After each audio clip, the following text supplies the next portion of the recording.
coba ingin tanyakan kepada Anda tadi kan mengenai daya beli masyarakat gitu ya, dan juga mengenai keadaan middle class yang saat ini dianggap sangat rentan gitu ya. Bagaimana tanggapan Anda mengenai hal ini dan bagaimana Krom juga menyiasatinya terhadap permintaan kredit, lalu untuk menghimpun DPK dan lain-lain. Silakan.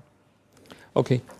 Saya rasa justru karena adanya kecenderungan seperti itu, maka pihak BI menurunkan tingkat suku bunga. Iya. Jadi penurunan tingkat suku bunga itu saya rasa merupakan insentif ya untuk perusahaan-perusahaan, untuk badan usaha untuk melakukan ekspansi bisnis, dan karena biaya modalnya lebih rendah, mudah-mudahan barangnya juga agak lebih murah dan sebagainya, sehingga masyarakat yang tadi disebutkan tuh mampu membeli produk-produk tersebut. Jadi sebenarnya hal ini merupakan satu kesinambungan yang harusnya baik buat keadaan seperti sekarang. Jadi kami juga akan berusaha menyesuaikan suku bunga yang bisa diberikan untuk kredit, tentu saja dengan harapan biaya modal mereka jauh lebih rendah sehingga mereka beroperasi lebih bagus, mereka bisa meningkatkan lowongan kerja juga untuk masyarakat, biaya produk juga harganya menjadi lebih murah dan sebagainya.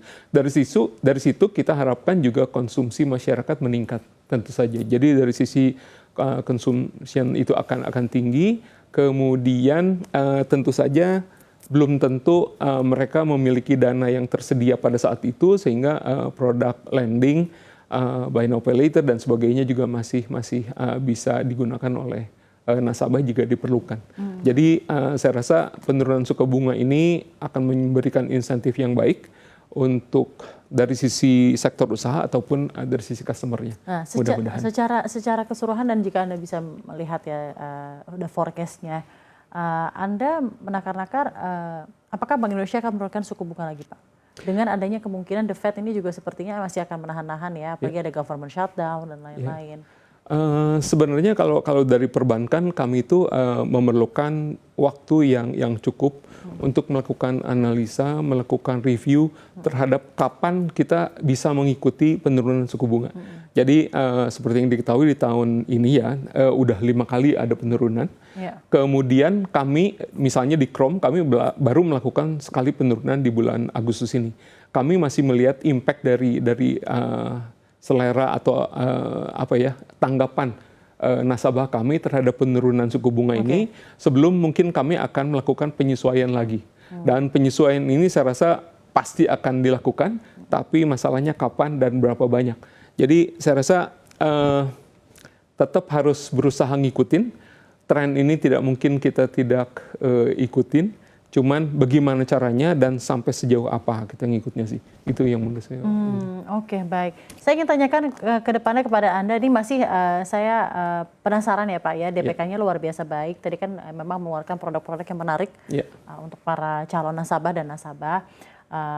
Dengan tadi DPK awal bahkan untuk interestnya itu di 8,75%, begitu ya. Sekarang di 8,25 ya Pak. Sekarang 8,25. Nah, sekarang saya ingin menggali strategi retensi nasabah di bank Anda, tidak hanya akuisisi, begitu ya Pak ya. Karena bunga setinggi itu tentunya pasti menarik, tapi strategi apa menurut Anda supaya nasabah tetap loyal setelah promo bunga tinggi ini berakhir, ataukah justru bunga tinggi ini akan tetap di set begitu Pak? Tentu di set saja. Level itu gitu. Ya, ada beberapa hal yang kami berusaha lakukan. Yang paling pertama tentu saja diversifikasi produk. Jadi bukan hanya apa yang kita miliki, fiturnya juga terus kami kembangkan. Fitur pembayaran, fitur transaksi dan sebagainya kita keluarkan juga.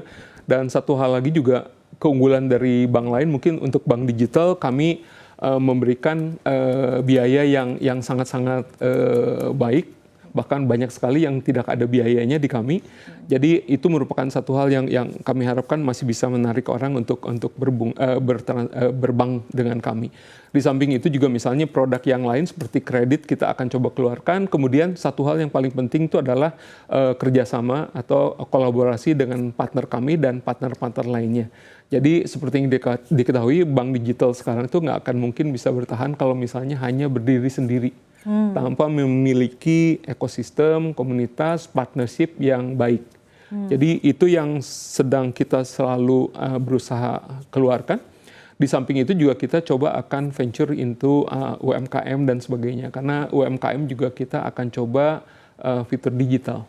Jadi mungkin belum terlalu banyak yang masuk ke sana, tapi kami akan coba masuk ke sektor UMKM. Sektor UMKM. Jadi menurut Anda ini salah satu sektor yang Anda nilai sangat prospektif untuk jadikan portofolio penyaluran kredit dan sektor yang mungkin masih membutuhkan pendanaan dan lain-lain. Ya? Betul. Oke, baik. Jadi kedepannya akan seperti itu ya Pak ya. Saya juga ingin tanyakan mungkin kepada Anda mungkin masih mengenai Krom. Ini menarik Pak karena saya juga ingin mendengar lebih lanjut gitu ya mengenai Krom sendiri. Produk baru atau inovasi yang Anda yakin bisa sangat booming dan mengubah wajah Krom Bank ke depannya. Karena ini inovasi luar biasa banyak ya Pak ya. Jadi mungkin namanya juga bank digital syarat dengan inovasi dan teknologi. Mungkin ke depannya apa produk baru yang Anda akan tawarkan? Sebenarnya ada beberapa yang masih dalam pipeline. Mungkin belum semua bisa saya sebutkan karena masih dalam proses dan perizinannya belum keluar. Tapi Krom Credit ini merupakan salah satu prioritas kami dari tahun ini sampai ke tahun depan. Gimana caranya kita bisa jalan dan terutama gimana caranya kita bersinergi dengan grup kami. Jadi kita tidak akan menjadi bank yang mungkin saling bersaing dengan grup, tapi kita coba saling mengisi untuk segmen-segmen yang berbeda. Jadi itu yang akan jadi prioritas kami. Di samping itu juga kami tentu saja akan bekerja sama dengan beberapa partnership lain. Jadi salah satu yang sangat kami pentingkan itu adalah kolaborasi itu. Jadi hubungan direct connection dengan beberapa partner untuk beberapa transaksi secara digital. Seperti itu secara sih. Digital. Secara digital tentu saja. Namun secara keseluruhan, apa strategi unik dari Krom Bank supaya tentunya di tengah persaingan yang cukup ketat antara bank digital yang ada di Indonesia, Krom bisa outstanding? Oke, salah satu yang akan kami pertahankan terus adalah being kompetitif. Jadi satu hal dari kami adalah kami memberikan tingkat suku bunga yang sangat kompetitif, bisa dibandingkan dengan produk-produk investasi yang lebih mature dan lebih complicated. Jadi untuk nasabah kami sebenarnya dengan berbank dengan Krom, tentu saja dengan batasan nilai tertentu itu hasilnya akan jauh saya bisa katakan lebih menguntungkan daripada misalnya produk-produk yang sekarang lebih mature dan lebih beresiko gitu. Jadi tanpa usaha yang terlalu tinggi, maka berbank dengan kami hasil yang akan didapatkan bisa lebih tinggi. Mungkin itu yang saya ini.